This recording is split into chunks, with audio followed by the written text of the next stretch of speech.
네, 뉴스 정면 승부 1라운드 첫 번째 정면 인터뷰 함께 하시겠습니다. 일부 종편 프로그램에서 5.18 역사 왜곡 논란이 일고 있는데요. 이런 가운데 중학교 역사 교과서에 5.18 역사가 부실하게 기술되어 있는 것으로 이렇게 조사됐습니다. 대부분의 교과서가 계엄군의 발포 사실을 적시하지 않거나 5.18 광주 민주화 운동의 의미를 제대로 담지 못하고 있다고 합니다. 국회 교육문화체육관광위원회 소속인 민주당의 박혜자 의원 연결해서 관련된 내용도 들어보도록 하겠습니다. 박 의원은 오늘 또 민주당에서 지명직 최고위원으로 임명되기도 했습니다. 전화로 연결됐습니다. 박 의원님 안녕하세요.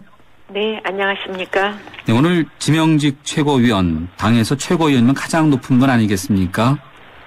축하드립니다. 예. 높고 낮음보다는 중책이라서 그 책임이 느껴집니다. 예, 네.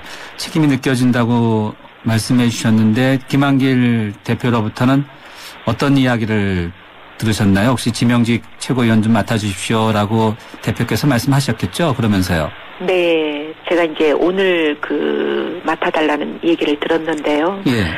사실은 이제 민주당이 지금 워낙이 엄중한 상황이기 때문에 예.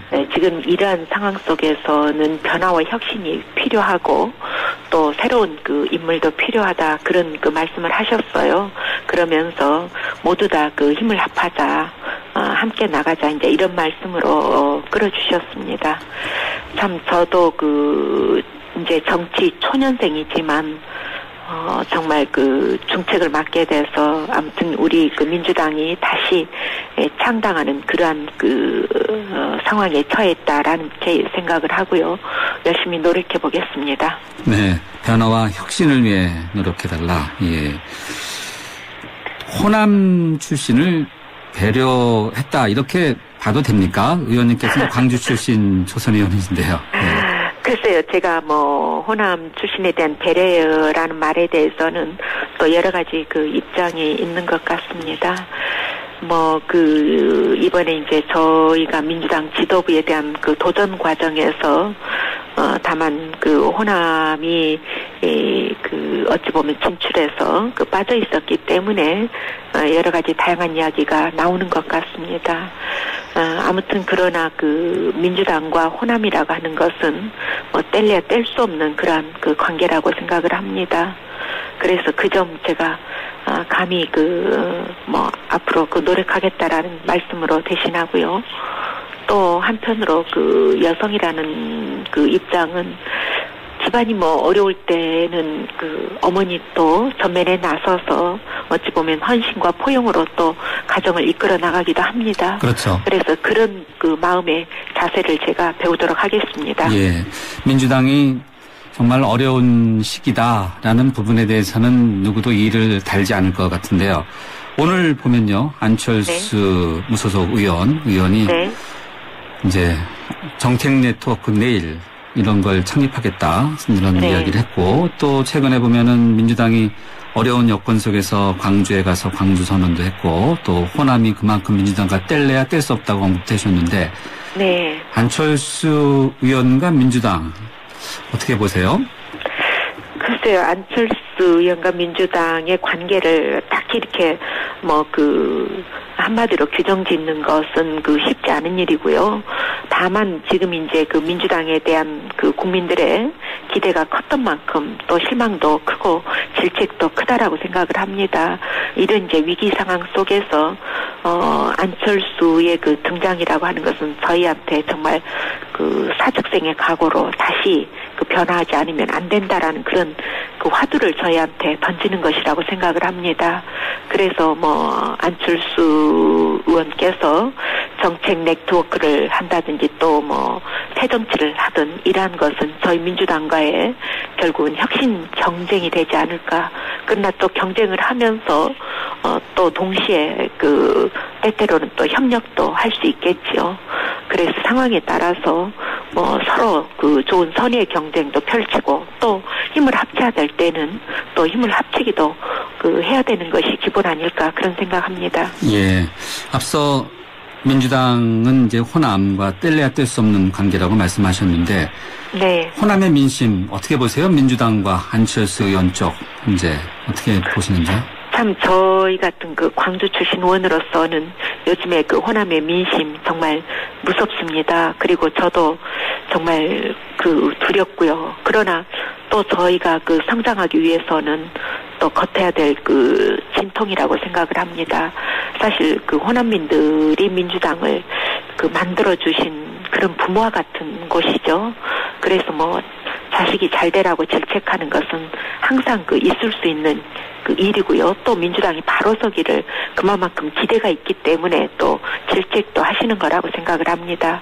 그래서 그 질책을 저희가 겸허히 받아들인다면은 다시금 그 사랑받는 또 신뢰받는 정당으로 태어날 수 있지 않을까 그렇게 생각을 합니다. 호남의 민심이 무섭다고 말씀해 주셨는데 그 뜻은 민주당에 대해서 등을 돌리는 분들, 비판하시는 분들이 많다 이런 뜻인가요? 그렇죠. 그 지난 그 대선에서도 정말 감히 생각할 수도 없는 그런 높은 지지를 호남에서 보내주셨지 않습니까? 그래서 그렇게 이제 기대가 컸었죠. 그런데 저희가 그 기대를 결국은 다 그 충족시키지 못했었고 또 저희의 그 부족함으로 인해서 그 바라는 정권 교체를 이뤄내지 못한 것은 분명히 저희 민주당의 책임이라고 생각을 합니다. 그런 점에서 저희가 두렵죠. 그리고 또 내년에 또 선거, 지방선거 있기 전까지 저희가 어떤 모습으로 새롭게 정말 그 호남민들에게 또 국민들에게 다가갈 것인가라는 걸 생각을 하면 사실 그 두렵기 짝이 없습니다. 네. 두렵다. 이제 최고위원으로서의 이제 그 역할을 앞으로 좀 잘 하셔갖고 민주당의 변화와 혁신을 이제 이끌어가는데 이제 노력하셔야 되겠네요. 이번에는 5.18 민주화운동 역사 왜곡 문제에 대해서 좀 여쭤보겠습니다. 최근 일부 종편 프로그램이 5.18 민주화운동을 왜곡했다 해서 논란이 되고 있는데 혹시 이 프로그램 보셨습니까? 저는 사실 프로그램 보지 못하셨고요. 논란이 되고 있는 거 이거는 이제 논란이 되고 있는 것은 이제 그 신문을 통해서 또 그 인터넷을 통해서 제가 좀 읽어봤습니다. 어떻게 보세요? 뭐 오늘 제가 조금 전에 일간 베스트도 좀 들어가서 보면서 참 뭐라고 말할 수 없는 참담한 그 느낌이었습니다. 어떻게 그렇게 그 역사적인 사실을 그 왜곡할 수 있을까? 또 너무나 지나치게 그 원색적인 정말 그 욕설에 가까운 그러한 그 얘기도 제가 그 봤습니다. 정말 참담하기도 하고 또 정말 그 분노를 느끼기도 합니다.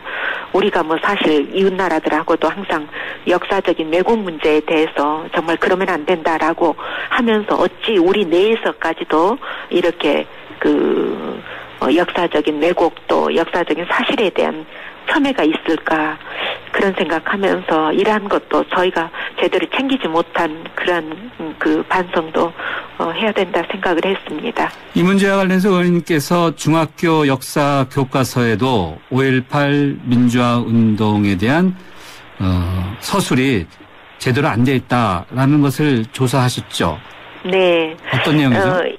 네, 이번에 이제 그 5.18이 33주년 성년이 넘어서지 않았습니까? 예. 그래서 정말 우리 이제 청소년들이 그 5.18을 진정한 역사의 화해로 끌고 가자면 어떻게 배우고 있는지를 사실은 그 살펴보고 싶었습니다. 그래서 지금 현재 이제 중학교에서 쓰이고 있는 역사 교과서 17종 전부를 사실은 조사를 했습니다. 그런데 정말 그 5.18 민주화 운동에 대해서 정확하게 정말 그 사실관계를 기술한 교과서는 극히 그 일부라는 데 대해서 참 그 아쉬움을 가졌습니다. 가령 그 5.18 사건 당시에 시민을 향해서 그 계엄군이 발포했던 사실이라든가 또 그 발포로 인해서 수많은 그 사상자가 났었던 이러한 사실들에 대한 기록이 굉장히 그 빠져 있었던 것을 볼 수 있었습니다.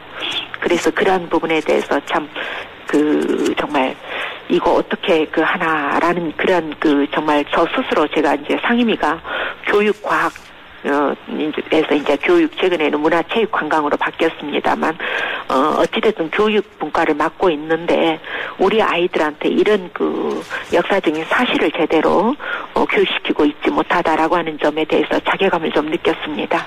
반드시 기술되어야 할 역사적 사실이 빠져 있다라고 이제 말씀해 주셨는데 네. 이 교과서들은 정부의 검정 작업을 거쳐서 나오는 것 아니겠습니까? 그렇습니다. 전부 다 교육부의 검정을 거친 그러한 인정된 검인정 교과서들입니다.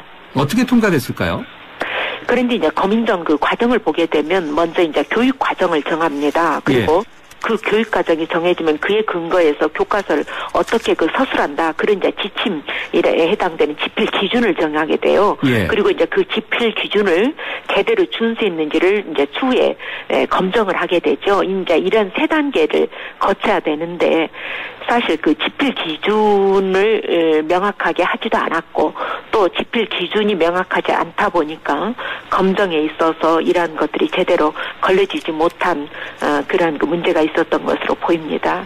그래서 사실 집필 기준에 대한 허점이 있는 거네요, 그러니까요. 네, 그렇습니다. 그러면 앞으로 교과서를 만들 때는 이런 관련 집필 규정을 좀 더 상세하게 규정하고 지켜야 된다. 이런 것들이 법으로 좀 만들어지던가 해야 되겠네요.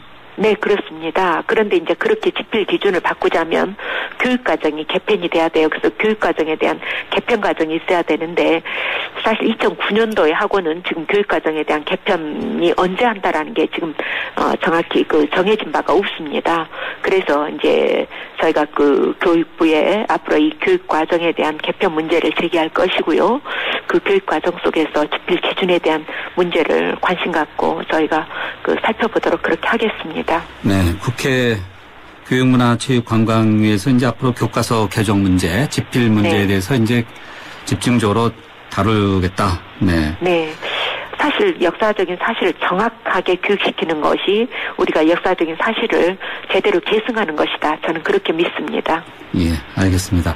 끝으로 청취자분 질문인데요. 좀 어려운 질문이지 않을까 이런 생각도 드는데요. 의원님을 포함해서 이용득 의원까지 오늘 지명직 최고위원이 발표됐습니다.